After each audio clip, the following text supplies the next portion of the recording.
And that is honestly a good question. A lot of people say that kind of stuff.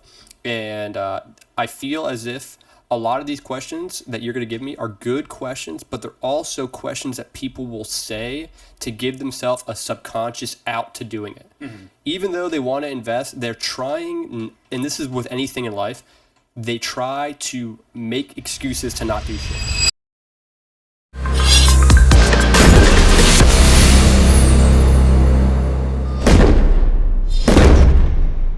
Hello, everyone, and welcome to the Dig Deep podcast. We got a guest today. He doesn't have a microphone, or he can't speak any English. I think he speaks Vespacito. Do you have anything to say? I think he speaks a different language. I'm not quite sure what it is. And you're leaving? Great. Okay. And thank you so much, guys, for watching and beginning to watch our podcast. Today, Sage has got some questions for me, as if he's a random Joe Schmo guy that for some reason I want to answer some questions for him. So, Sage, why don't you... what is your name today, dude? My name is actually Glenn. Glenn? Okay, all right. Hello, I'm Glenn. I'm going to be interviewing you today. Okay. All right, Glenn. I hope you're ready for these. All right, Glenn. What do you do for a living, bud? It's none of your fucking business. Oh, my gosh, dude. I do interviews. You do interviews, yeah, okay. Yeah, gotcha. You can't tell. Who's this for you, Glenn? That is Vespacito. He's your friend? He interviews with me. We're a power couple. Okay. He's going to be asking the hard shit. I'm going with the soft stuff. It's a kind of fucking good cop, bad cop deal. But no, why I brought you here, Michael, was I was just a little bit curious as to what you could tell me in the real estate game. Okay. All right. Great. Yeah. Like what? That's pretty broad, Glenn. Like, what kind of questions do you have for me? Like, is there anything specific that you want me to answer for you? Yes. I have some prerequisites written down here. All right. So I guess my first question for you would be, obviously you need some experience when you're going into this stuff that would aid in your success. What prior experiences would you recommend somebody would go through, or maybe not experiences, but what prior things would you say would probably be good to deal with in life before you start getting into the real estate? Like prerequisites? Yeah, you're saying, Glenn? Is your full name Glenn, or just? Yeah, it's actually Glenn. All right, Glenn. And that is honestly a good question. A lot of people say that kind of stuff, and I feel as if a lot of these questions that you're going to give me are good questions, but they're also questions that people will say to give themselves a subconscious out to doing it. Mm-hmm. Even though they want to invest, they're trying, and this is with anything in life, they try to make excuses to not do shit. Yes. Right? So like, ooh, what kind of prerequisites? I don't have I can't do it. Like, I got to do something else. I'm going to go work, you know? Yeah. And I'm going to say, really, from my own personal experience, you don't need any prerequisites. You don't need shit, dude. You don't need a license. You don't need to read a mandatory book. You don't need to do any of that stuff. You can invest immediately. You don't really need anything to start, but there are some things that are good to learn before you start. Okay, what would those be? So the first thing would be that you would want to read some real estate investment books. Get into the mindset of learning how to invest your money, and just learn what money is. Like, it's really a tool. It's not just something that you use to buy expensive shit, you know? You want to use money to your advantage to start, and eventually over time you'll be able to use it for fun shit, dude. And a lot of people nowadays just use it for fun shit right away, and they don't give a fuck about anything else. So there's a couple good books. One of the first books that I recommend to anyone is reading The Total Money Makeover by Dave Ramsey. It's a very normal book in regards to normal people. It pertains to everyone, and it's just about getting your finances set. Yeah. Understanding what debt is, how to get out of debt, how to save, how to budget, things like that. People need to understand how to do that first before they invest in anything. In anything, not even just in real estate. Because if you have no money, it's difficult to just fucking like make money out of nowhere. You know what I mean? You have to have a basis of how to use money to your advantage as a tool, as a leverage, as a lever, to then use it to make money. You know? So read a couple books. Dave Ramsey, Total Money Makeover, a go-to golden book, Rich Dad Poor Dad by Napoleon Hill. Another great book by Napoleon Hill is Outwitting the Devil, which Bedros Keuilian talks about in his podcast. And I listened to his podcast. I read that book. and I read it on audiobook, like how he said. And there's Yeah. actually two different narrators. It's the devil, and it's Oh, so that it's makes it a Napoleon. lot easier. So like I'm sure. the devil has like this like really like eerie voice, and like you like tell it's the devil trying to talk to this person, and they're having like a more like a jury conversation, and, Yeah. he's really outwitting the devil in this conversation, and it's a really really good book. I'd recommend reading an audiobook. You're not a big reader, but if you listen to it, you'd like it because it's kind of like a movie almost. Yeah, yeah. If they have two different voices that I can distinguish between the two, Yeah. I'd definitely probably They talk be about interested in it. They talk about drifters. It's a really interesting book. But yeah, I could go on and on. But there's a lot of good books. I'd say those three are good. Rich Dad, Poor Dad by Robert Kiyosaki is a good one. It's a go-to. But just learning the basis of how money works is important before you invest in anything. After that, I recommend another prerequisite would be understanding the market in your neck of the woods, where you live. Okay. Most people are going to invest where they live, like within a 5-mile radius of where they live, because that's where they know it best. Yeah.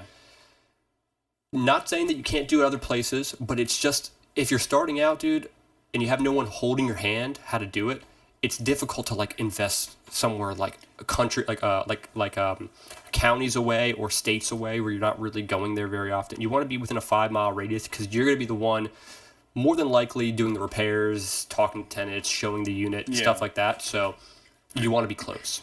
That makes sense. So read, understand how money works, understand how investing works, and then understand where you live and the market in which you live at. So that would be able to give you the best insight on how to invest in your area. Yeah. So, All right, Glenn? yeah. Glenn likes that answer.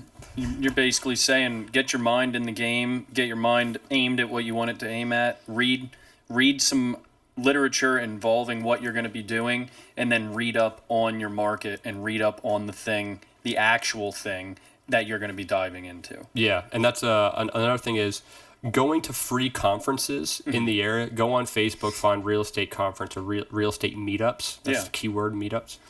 They have like free meetups where you could just they talk about real estate. It's like a mingler.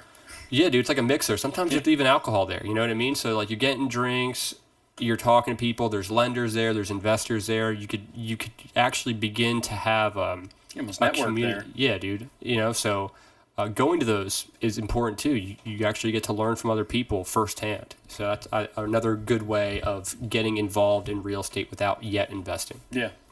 Perfect. That makes sense. All right. Next question for you I have would be, how much capital would you recommend having or saving to start up in this type of work or in this type of industry? That's the golden question, dude. A lot of I know people- there's probably not like if you have $21,604.18, you're 18. good. 17 cents, you don't even start yet. Yeah, Out, dude. get out of the. Don't even come to the meeting.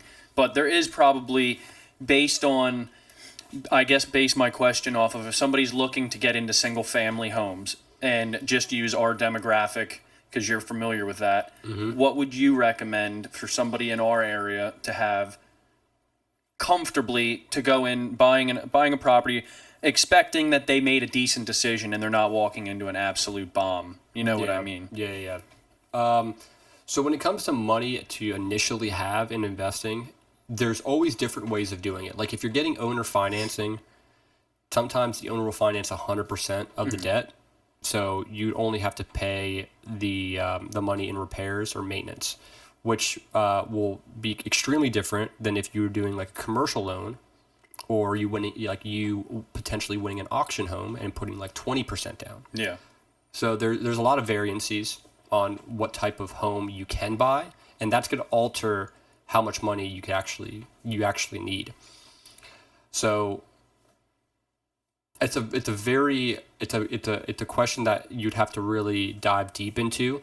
But for me personally, these are all just my own personal opinions, everyone. So in our area, I would recommend someone buying a single family home first. It gives you a good basis of how to cooperate and work with one specific person, understanding how a lease works.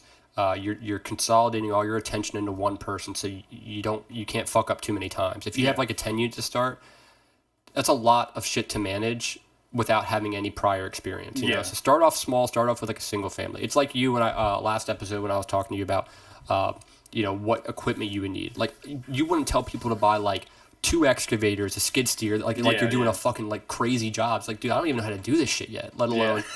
So don't buy like a crazy big unit to start. Start out small and really figure out if this is something that you even want to do. Yes. Because you buy like your first single family and you suck at it and you hate it and you don't like it and you're not making very much money and you're getting fucked every which way, then maybe you don't want to do it. Maybe you want to do something else. So ideally, buying a home in this area, you could find a good deal between like $55,000 and $80,000. Okay. A single family row home in the city. Yep. Finding like the most ideal situation, of ideal place to find it in the city, where it's like either the most north or most south, never like You don't in the want middle. center city. Yeah, you don't want like in the middle of the city. Typically, that's how it is for most urban areas. You don't really want to have like right in the most consolidated place. It doesn't really do good for property value. It's not good when it comes to safety, things like that. So Yeah. most north or most south, even east and west in our area is good too. Like close to like Boscov's, and then on the other end, close to like Walmart. You know, in Pretty my- much stay out of the bullseye. You can hang out on the ring right outside of it. Yeah. Now you can get a good deal right in the ring. You know, that's something that you'd have to potentially deal with. But between 50 and 80,000, that would be a good deal. That would be something that would need cosmetic fixes. So, if you do that and you buy it on on the normal MLS, like the actual website that realtors would sell things at, sell homes at, you would want to do that, and then you'd have to go with a commercial loan because you're not living in it yourself. Yep. And that would be 20% down. Okay, can vary depending on the lender, but let's say typically the standard is 20%. So 20% of 80,000, what would that be? Like 20, roughly. Yeah, I'm so, close. I know I'm not so older. around 20,000 if you're Yeah. buying a house for 80,000 plus closing costs. So let's say like 6,000. That's 26 grand that you'd be using for the initial purchase. Yes. If you would have read those books prior that I mentioned, you would have already have built a good understanding of how money works, a good reserve, things of that nature. You can get something on the opposite spectrum for like 50,000, you know, and that would be 20% of 50,000 would be much less, you know. So Yeah. so it does vary depending on the type of house you buy. That makes sense. But yeah, I would say it would be good to have 15 to 30,000 saved up. That'll get you something decent that you are going to have to put a little bit of money into, but that should cover everything then that you have to. Exactly. Yeah. 50 to 30,000 would be good. A home that only needs cosmetic fixes, meaning carpet, paint, maybe a window, light fixtures, outlets, outlet covers. Things that can be done without tearing walls down. Yeah. Things that you could do. Any Yeah. normal person that owns a home or is relatively handy could do it. That would be my recommendation on what you would need to start. And once you do that, Yeah. then you're really locking in that equity. So just to elaborate on a little bit more, I'm going to hit it just very broad. A lot of people have probably looked up different ways of investing. The buy, refinance, or buy, repair, refinance. Is that the Burr method? Yes, that's what a lot of people say. And you're buying the house, you're doing the repairs, and then you're refinancing it. So then the equity that you would get from the house after you refinance Yep. would be more, if not the same amount as what you did when you initially invested. So you're like recycling your money. So You basically you used it, you had it up front, you used it, and now you got it back, and hopefully plus a little bit more to Plus a go little. do it again. So now you're making a little bit of income off the single family. Yep. You own a property. You got your money back, and then hopefully you save something along the way. So now you're able to make money on a monthly basis passively on one single family home. You have your money back, and then you could redo that or recycle the process over and over and over again. So the more money you make, the more money you refinance, the more money you get to keep, the more money you make off the single families. It's like a snowball effect, you know. Yeah. And it's slow to start, but over time, that snowball gets bigger, and then you're able to buy more than just a single family. Maybe a 2 unit, a 3 unit, a 4 unit, a 10 unit, you know? It's Yeah, and slow. I guess that's where you get good at finding these houses that are, or finding deals and stuff, and you can really start to probably get ahead if you make enough right moves where you refinance it and can get a higher percentage back than what you normally would on a regular property. You know what I mean? Yeah, yeah, definitely. And you can, especially on the opposite spectrum of that, you could screw it up. Yeah. You could do two houses right, and then you could buy your third house, and then you realize there's more. You get a little cocky, and then you end up realizing that this home needs a shit ton more work. Yeah. You kind of screw with your reserves, but then you could bounce back quicker because you got the passive income from the three other single families or however many more you have before Yeah. that. So the recovery process is quicker, you know, and then you have more fail safes in the pot, you know. Yeah. You know what I mean? Yeah, yeah. I guess you could always offload it if it gets too bad and hopefully just try and get your money back. Mm-hmm. There's always somebody who's probably willing to buy these properties nowadays. Definitely. Yeah. Oh, yeah. Always, always, always, always. All right. Well, that I feel sufficient of that answer. You Mm-hmm. pass. Okay, good. I'm glad. All right. Next one would be, what are different types of lending options that you like to use or would recommend people using? Yeah. Best option, hands down, is owner financing. That's the best option. Keep the banks out of it. Keep the taxes off of it. Keep the banks out of it, definitely, because when you have more homes every year when you do your taxes, Yes. the bank needs those taxes in order to make sure that you're credible enough, you're making enough money to continue to give you money, to continue to lend to you. So if you're able to do an owner financing, the bank's not, they don't have their hands in that, you know, so you're dealing with a bank, but the bank is the owner. Yes. So the bank's not involved in that one. Yeah. So if you could do that, that's great. Plus, typically, owner financing, they usually want very minimal money down. If they're willing to finance it, it means it's paid off, right? So typically.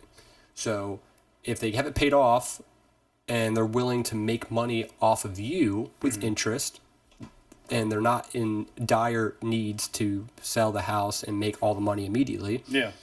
you're able to utilize that to your advantage, you know? So you could potentially get a property with like 5%, 2%, maybe even no money down, you Yeah. know? But you have to hold a note with them for 30 years, you know? But you're never really locked in, because once you have that in writing, you go to the title company and you know, they get everything done, it gets notarized, all that stuff. After a year or two, if you just want to refinance with a bank, you could do that. And banks will be much more willing to refinance with you because you've already owned this property. You've already owned this property for like a year or two. So you have a track record of progress of making money. Yeah, So yeah. when It you- shows you can handle that property without them having to just be like, well, we hope he can do it. Yeah. So now you're like, hey, look at this. I did 2 years. This is how much money I made each year.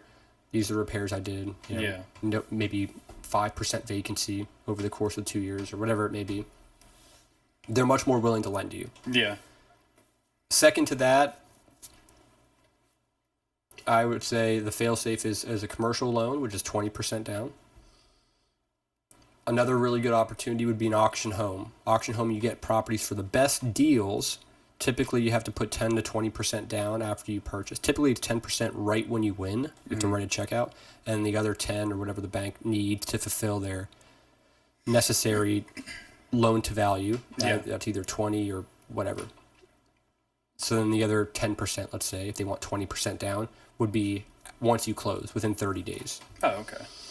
But you get really good deals, dude, because if you do public auctions, there's typically like a lot of people there, but only like 1 or 2 people are really bidding. Yeah, yeah.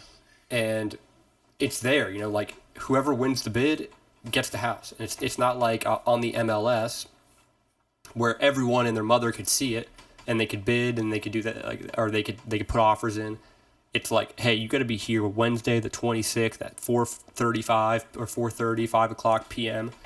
And, you know, it's being sold today. Yeah. This So- is what it is. Take it or leave it. This is what we're starting at, and here we go. And you kind of get a better deal for that, you know? Yeah. So, yeah, I'm actually going to an auction for to look at a house on the 24th? 24th. Is that another one? Yeah, it's a single family. That's the one I was telling you about before with the in-ground pool. Oh, yeah, yeah, yeah, yeah, yeah. Yeah. To people that are listening, it's not it needs a lot of work. The in-ground pool hasn't been open for like 20 years, but it's got a cover on it. So Fingers crossed, dude. Hopefully I open that thing up. I'm like, ugh. Worst case scenario, there's no water in it. If there's water in it, that's good. You can always clean it. But if said it it needs a holds- new liner, that sucks. It's a concrete pool, and it says it holds water. So Dude, pressure wash, a little bit of algae remover or something like that, yeah, dude, new pump. Dude, I think it's gonna be nice. We got that. That would be It's easy. concrete, so you could just deal with it all. Yeah, and then I can ride my bike in it and stuff. Yeah, just before we put the water in, yeah. Just make sure the slope's good. Hey, I can jump into it. I don't have to worry about ripping the liner. Yeah, it's true. It'd be gnarly. All right. Back on task here. All right. All right, Mr. Michael. What skills should you have to have the best chance of success in this line of work? What skills do you need to have? Yeah, if you were to go out and there were 6 people in front of you and they all had different skill sets, which would be the golden child? Which one would you be like, that dude's going to succeed in this business or this path? What characteristics? you would Yeah, say? yeah. Okay, so I would say Traits, skill sets, characteristics, whatever, however you would want to phrase it. someone who's optimistic, someone who's charismatic, someone who could problem solve, someone who could withstand a pressure cooker situation, someone who could keep their emotions in check, and someone who could talk to people. I'd say those are probably the big ones. Yeah. You need to be able to talk to people, especially when you talk to tenants. Vetting people out, someone who can be able to read someone, who can understand like if this person's a good person or not. My mom always says, if you want to see if someone's a good person or not, look in their eyes. Sometimes, dude, I was like, okay, mom, what that's nice to say, but is that true? Dude, sometimes you could really see some shit in some people's eyes, dude. You could look at someone and be like, this person's full of shit, dude. I don't know, something about them.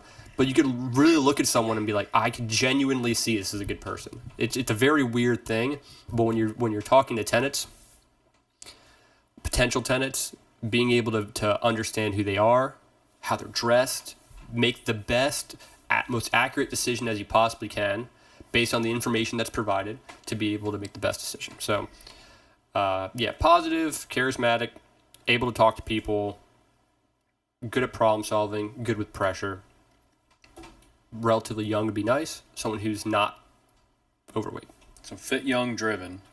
Yeah, that's pretty much the characteristics of most people for anything. If you have those characteristics in most lines of work, you're going to do pretty good. you know? Yeah, no, I agree with that. I wasn't sure if the real estate market and venture caused any stressors that you were like, well, if I know if there's more people like this, if somebody's a little bit more patient, or you need to have this to a high level, you have to be able to withstand a lot of this. You know what I mean? Mm-hmm. Like, I know you definitely have me beat in talking to people and controlling your temper and stuff like that. So, yeah, no, that makes sense. Does he have anything to say? Or? Despacito, did you want me to touch on anything? No, he's like, keep going, man. Ask the next one. You You got it. There you go. Go ahead. All right, dude. Let's get on here. What is the first thing you would do once you found a potential property to buy? Say you're online, you found a house that's listed for a damn good price, and it doesn't look bad online. What's the first thing you do once you find that possible gem there? It's online, I'm seeing it? You're online, yeah. Whatever scenario you would want to paint. Okay. You know how these things go. I'm kind of just asking from a third-party yes. standpoint. So I would say, Glenn, if I saw a property that was good online, first thing I would do, if it's for a good price, it looks okay in photos, even though photos can be deceiving. Yep. I would reach out to my realtor, whoever that person may be. Hopefully you have a good one at this point, one that is able to unlock the door for you, be able to kind of show you how the unit looks. I'd immediately go look at it, right? So I'd immediately go look at it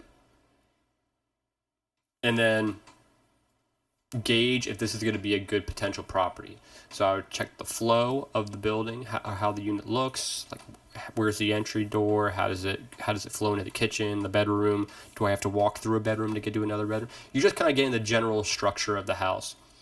And based on where you live, depending if it's a real urban area, very uprising, like a lot of movement in this city that you're in. Yeah. Maybe it will encourage more people that are single, like single men and women, or maybe a place that has like families. So like in our area, 3-bedroom houses are like they rent pretty quick. Okay. So if this house has a 3-bedroom, that's something that you want to keep in mind. You're like, okay, this is gonna really rent pretty quickly because of the type of criteria that this area entails, and this is gonna kind of fit that. So if it looks good, it's for a good price. You kind of make it a mental check sheet. Like, okay, what would I have to repair? Like, do the floors look good? Does the kitchen look good? Like, you kind of get an idea of what you need to throw out in expenses immediately. Yeah. So you're gauging the flow, you're gauging the criteria of the home compared to where it's located. Will it rent quickly? And what immediate repairs? Do you see any leaks? Do you see any big causes for concern? If you don't see very much causes for concern, maybe just needs a little bit of an update, a refresh, I would immediately go home. I tell the realtor that I'm interested, because the realtor would typically tell the selling agent that my investor is interested, and I would go and I would evaluate the property. I have this program which checks, you could do it all with pen and paper, but it's called the Property Evaluator. It's on MacBooks. Okay. It's just called Property Evaluator. You put the purchase price, how much money you'd be putting down, what repairs would be needed, how much you'd rent it for, and it'll calculate how much cash flow over the course of the next 30 years, 20 years, how much money you make per month. You kind of input all the information. On the MLS sheet, you'll be able to see how much taxes are, this, that, and the other. You'll be able to put all those expenses in the Property Evaluator and get a good general idea of how much money you'd be making. And if it looks good, I would say anything over $300 a month. Mm-hmm. If you're profiting that much to start, I'd say that's good. If you're profiting $400 or $500, dude, that's a good unit, So I would try to. Now, is that before or after expenses? That would be after expenses. So that's pocket money. That's how much you'd be renting it for once you have a tenant in there. Yeah, yeah. So you'd change the price in which you'd buy the home to reflect how much money you'd be making. So like maybe the house is $50,000 and you'd be cash flowing like $600, and you're like, okay, $50,000 and I'm cash flowing $600. That's great. Okay, so it's like, all right, what if I really want to get this house? It's a hot house. $50,000 is $600 net per month. What if I do 65? I go $15,000 over their asking price. I'd be able to lock that property in, hopefully. Mm-hmm. And I'd be netting less, but it's still really good, And how would that reflect on how much money I have in reserves and how much money would I still have to invest? So you're just making a mental check sheet or a visual check sheet of how much money you have in reserves, how much money you'd be spending initially, how much your cash flow would be.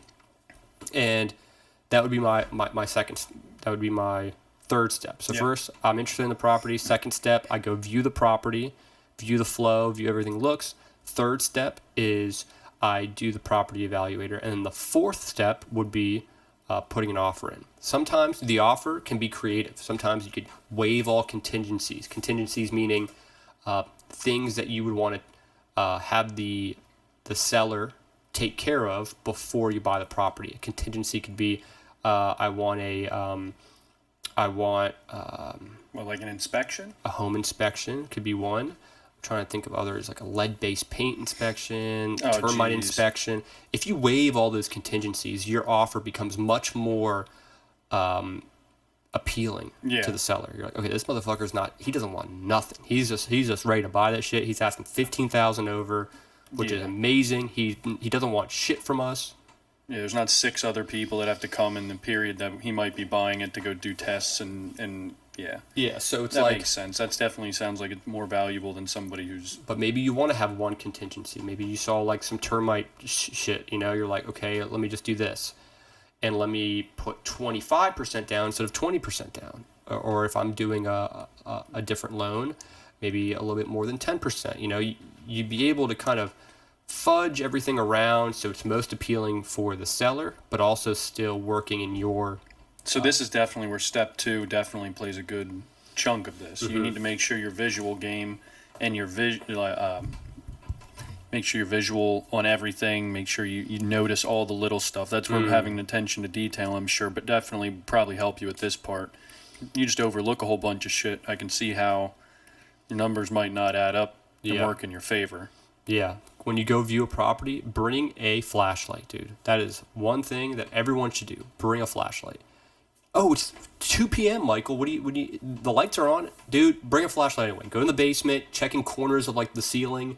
Like, you want to bring a flashlight. Bring Yeah. a look at shit, dude. Really look at it. Like, pretend like when you're buying a house, pretend like you don't even want it. Like, find You're out forced there. find out reasons as to why you would want to get this, and then make your decision that way. Go view the unit in a pessimistic way. That way, when you find all the positives, you change your way of thinking in a way where you're like, well, these are the only negatives that I see, and these are all the positives I see. If you come in there with a positive attitude, like, oh, this is going to be a great unit, this is going to be awesome, you might overlook some things. So look at it in a way as if you're not even going to buy it. Yeah, that Dude, makes take sense. that shit to the bank, dude. I'll tell you what. Sometimes that's a good way of saying it. It was. What do you think? Hey, Glenn's happy with that response. I think the viewers definitely got the gist on that one. Yep. All right, sir. This is my last question for you, and you touched on it just a little bit. I was hoping you didn't go any farther because I didn't want you to spoil the last question. But tenant criteria. What are some things you learned over your time doing this? How to identify good and bad tenants? Dude, these are some damn good questions, dude. I tried. These are some good questions. I tried. Tenant criteria. Good, bad. What are some key? Even if it's what is anything you've learned or ways that you do things to weed out a potential bad person or somebody who is a good person? Like I said, you touched on it a little bit Yeah. earlier, but I'm sure there's a lot more things that you look for than just. Definitely. So what I do is I make sure that there's steps involved in putting an application in. So So you make them have to put out effort to get a out- property from you. yeah, the easier you make it for someone to apply, sometimes it doesn't work in your favor. Yeah. So what I do is I have it on a couple major website platforms, and on one of those platforms there's an application. So what I would do is I will have it on these platforms. Typically people will message on the platform saying, "Hey, I'm interested," which is like a pre-automated message that they usually send, which is fine. If they're interested, I also have a pre-automated message as a response to that, saying like, "Thank you so much for finding interest in our home. What I would like you to do is give us a call, and we would love to ask you some preliminary questions. And if we don't answer, leave a voicemail." So that's like the first obstacle. So if they read that, right, and they go, okay, and they call, and I don't answer, and I leave a voicemail, then that's one step that they did correctly. Okay, they listen to directions. Someone who could listen to directions is a quality candidate. I call them back. I ask them the questions. Everyone could curate their questions differently, but I ask like, "Are you currently actively employed? And if so, how long have you been with your current employer?" I'll ask things like, "Do you have pets? Are you a smoker? The reason as to why you're leaving your current residence. How long have you been at your current residence for? How many people are going to be there? Hey, if you sign the lease, there's going to be first month's rent and security deposit. Will that be an issue for you?" If they answer all these preliminary questions correctly, I'll say, "Okay, great. I think you fit the bill really well. Before we show you the property, we're going to go ahead and we're just going to send you an invitation for an application. Do that as quickly as you can, be as detailed as possible. And if it looks good, then we'll go ahead and set you up for a viewing." Boom, they do so that's the second thing, dude. So now they answer the call to action. They call, I call them back. They answer the preliminary questions correctly. Then they do the application.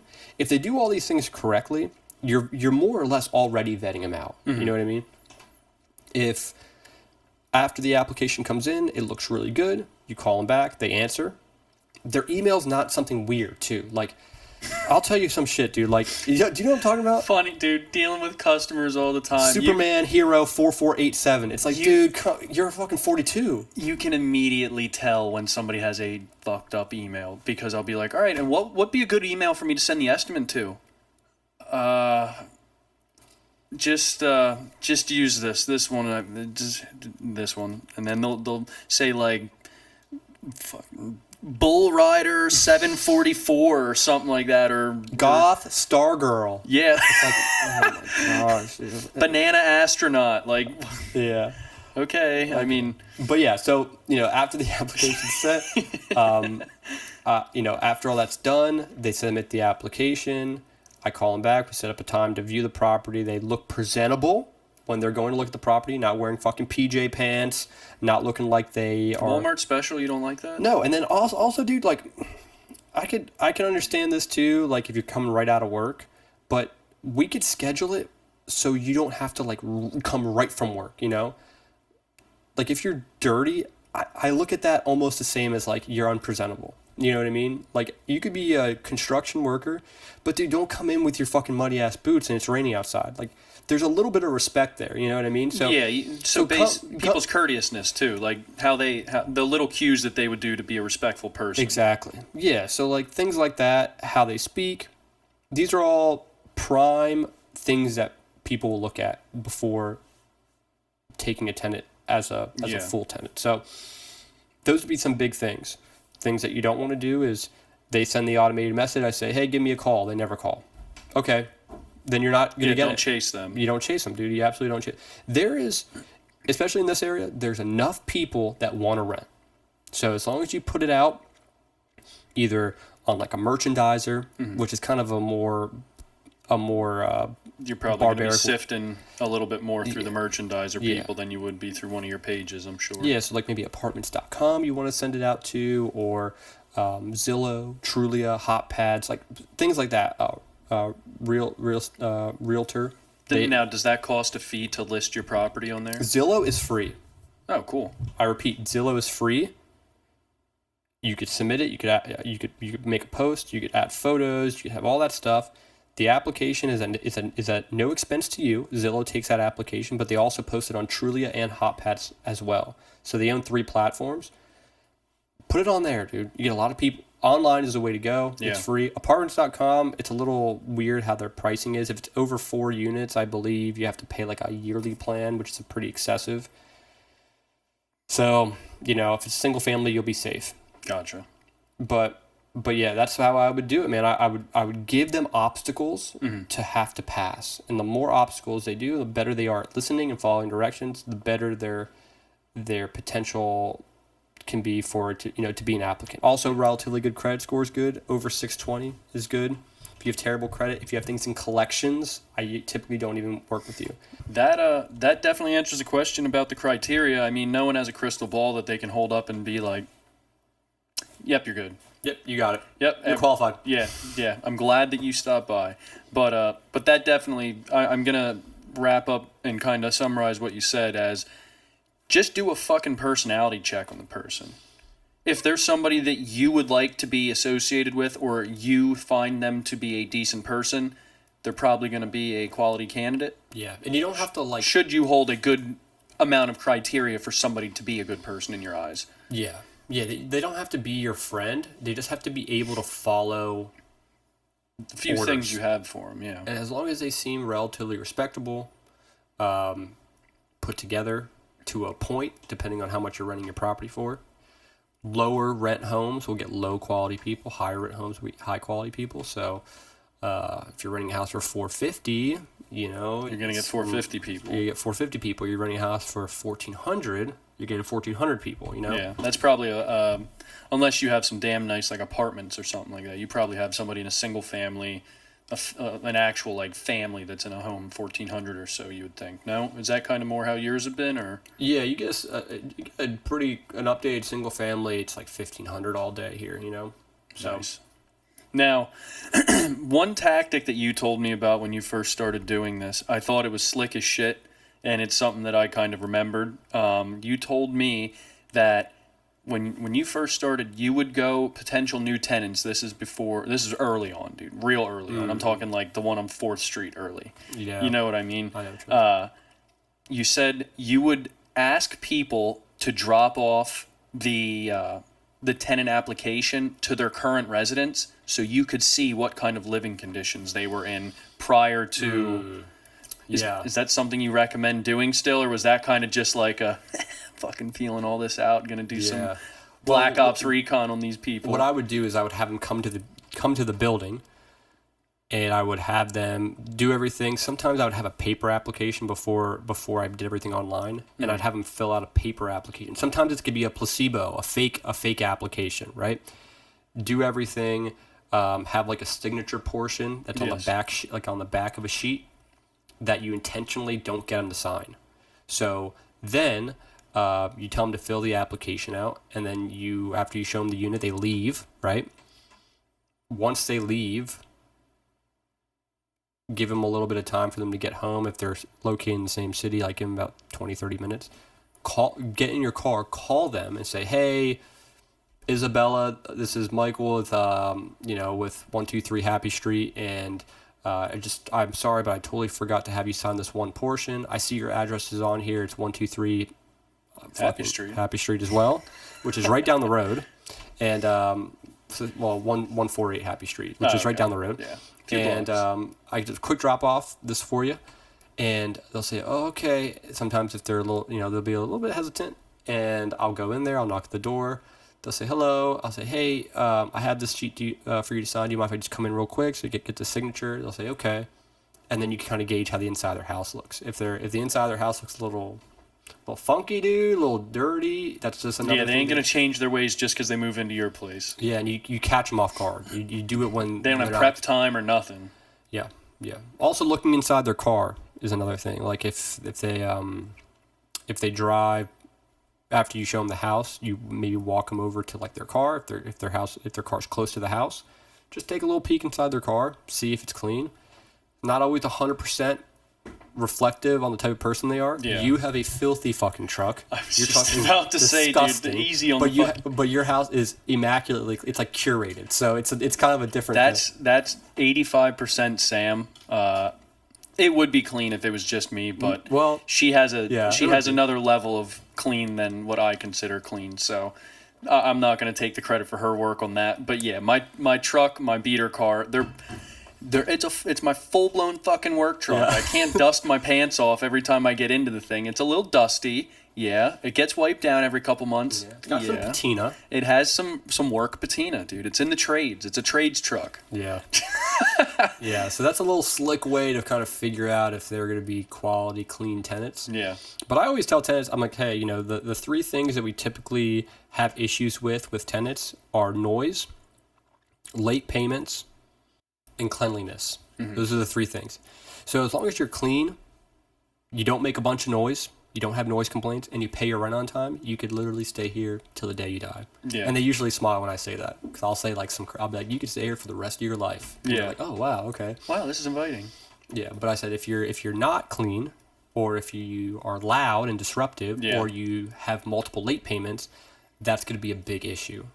It's going to be a really big issue. And I'll pause. I always like to implement the pausing thing, where I make it a little bit uncomfortable for them, where they feel obligated to say something. Yeah. But I'm purposely I'm keeping like a gap of no speaking, just to really like solidify that I'm fucking serious about something, Yeah, it throws off the rhythm of what you guys are talking about, and they're probably like, yeah. Is it my turn? And then you just start talking again. They're like, oh shit, I need to keep listening. I don't know what's going on here. He's leading it. I just need to listen to everything right now. I'll say, are you a smoker? And they'll say, no.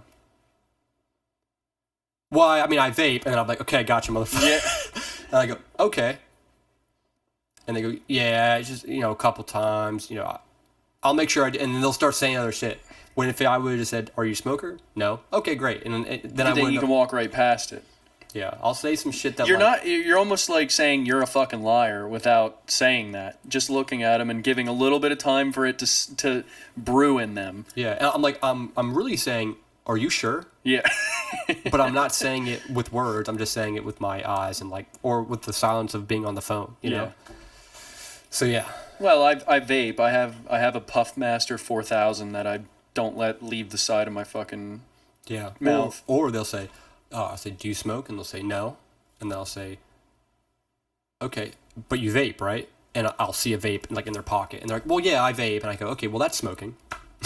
Yeah. In this building, that's smoking. And they'll say, oh, okay, yeah. Like, dude, I'm letting these people live in this house. I got to be a little bit I don't want them to be my friend. That's the thing. I want them to understand that this is a business transaction. Yes. You know, so, There's got to be a level of professionalism and respect and like boundaries. yeah, like this new guy I just have. He works for the casino. Okay. He came from New York, and now he's going to be going to the casino, and he's going to be doing poker. And he's our age, and he's kind of a cool guy. I'm not going to fucking lie. He's kind of cool, dude. I kind of like him. But Yeah. I'm purposely not being his friend. You know? So he'll like try to like joke around and be like kind of funny and stuff. And if we were at a bar and we were chilling, I'd love that shit. I'd be talking to him, be bullshitting, but I'll purposely be like, okay, so anyway, and then Haha, yeah. All right, cool. yeah, and I do that on purpose because I don't want him to get comfortable. Yeah. I don't want him to get comfortable. I don't want him to think that I'm a guy that you could fuck around with, because I'm not. I don't want to be that person. Even though sometimes I think it would be cool to have friends that are different people. Sometimes, you know, it'd be cool to have extra friends. I have to realize that these aren't the friends that I want. I'm like that with people that I have work with me. Like there's a level of respect that I will give any person that works with me. I'm not. I don't yell at people. I don't scream at them. I don't belittle them. I don't anything. But yeah, there's definitely like that. This is still my business, and I'm still responsible for fucking everything that happens. And you can't just act however you want because we have a friend kind of relationship off the job. So you know what I mean, dude. That's how Johnny was when I worked at Dolly. He flipped the fucking light switch. I'd see him outside of work. Hey, man. Hey, bud. What's going on? Blah, blah, blah. I never knew what Johnny I was getting that morning I started fucking working, dude. If I walked up to that truck and I was like, hey, man, what's going on for the day? And I could already tell he was in a bad mood. It was like, all right, I'm not doing anything to upset this dude today. Yeah. Yeah, man. That's and that's kind of a big. That's kind of a good reason. Even though I hate to say it, I'm glad I don't work with you. I like that I work on certain jobs, like sometimes like for fun, dude. Sometimes I just want to like hang out. We just we work on stuff. But I'm glad it's not like a you have to pay me or you pay me. I just want to do it to help you, and I feel like it would have hindered our relationship if we were solely like if we were working all the time. Yeah. Because then there's this like cloud of, hey, we're working, there's a hierarchy here, and it's like I don't want that with you. So that's why I'm glad I love to like help you for like a day or something, fuck around, but like for it to be like consistent, I'm glad it's not like that. So that's good. I still find it cool, dude. The biggest pad I ever poured you helped with, green as shit with concrete work, and that went smooth as silk, and that was a cold ass day in what was it, November or something? Or no, dude, it was way later than that. That was like February or something. It was cold. I was cold. It was 20. It was 26 for the high, dude. Poured that 10 by 110 foot pad. Nothing to break the wind either. It was in a field. Yeah, a wide open field in Just Lower Paxton. harsh wind. Just you're like, yep, I hear. Keep looting. That's the only way I can stay warm. Keep troweling. Keep tooling. Yeah, but yeah, that's awesome, dude. That's good, man. I'm glad you asked these questions. I hope that it resonated with someone, resonated with you. I learned stuff. And hopefully this kind of gives some clarity to some people that were a little bit reluctant to invest in real estate, some much needed information that they may have needed. Yeah, dude. I think we summarized that well. I think how you put it was a good way to look at it so you don't overthink it too. Yeah. I think you start overthinking all the details that are involved with it. Well, how would I write the tenant applications and all that stuff? Like, just go through those steps and take on that stuff as you described it. You don't need to know everything all at once, dude. Yeah. And then also, I want to tell everyone this one thing. Real estate is easy. You don't have to be smart. Yeah. You don't have to be smart. You do not have to be smart. It's easy. Just get it done a couple times. It's like riding a bike, dude. Like it's like learning something new, but you don't have to be a physician. You don't have to be a scientist to invest in real estate. Do one, get a single family, understand the steps. You'll get better over time. Yeah. It's not the end of the world. You will be able to get better at it. It's not difficult. Now, one thing I'm just curious about, one last question, I guess, just to kind of wrap it up. What is the average, I guess you could say, turnaround time from when you inquire about the property to when you close? Is there a average time frame that it takes once you put an offer in on a house, go through all that? Is it like you'd think a month before? 30 to 60 days, I'd Okay. say. That's usually how long it would take to from the offer exception to close. 30 to 60 days, Okay. I'd say. There are some variances, like maybe the guy or girl or family are living in the home, they want more time. If you close quicker, that's beneficial more times than not. But typically, if you're getting conventional lending, then it's usually 30 to 60 days. So account for that. Account that you might not have, you might just have enough money right now, but think about what closing would be in 2 months from now. So like maybe you have a little bit more money. So like you don't have to be like, okay, well, we're closing tomorrow. It's like you're not. You're closing in maybe 2 months. Yeah. How much more money can you make in 2 months? You know, so think about in the future how much money you would be opposed to like this very moment. Perfect. Makes sense. Awesome. All right, yeah, thanks everyone for watching, and we appreciate you all, and we'll see you on the next one. Yep. See you guys. Hey guys, thanks for watching the Dig Deep podcast. It would mean a lot to us if you could go to our platforms, Apple Podcast and Spotify, YouTube obviously. Give us a rating, good, bad, anything. This is what helps us get everything out. This is what helps us kind of spread the word and achieve the goal that we're trying to get by reaching out to anybody that needs us. So please, we want honest, real feedback. Like, comment, subscribe on YouTube, all that good stuff. Our merch store, the Dig Deep Podcast.myspreadshop.com, and our Instagram is the Dig Deep Podcast. And then, of course, we have our email as well, which is the Dig Deep Podcast at gmail.com. You can send us questions. We would love to incorporate questions that you guys send us to the podcast. We'd like to mention people by name, and we want to learn from you guys and hopefully teach you guys as well. So, Yeah, as always, guys, keep digging, and we'll see you on the next one. thanks so much, guys. Take care.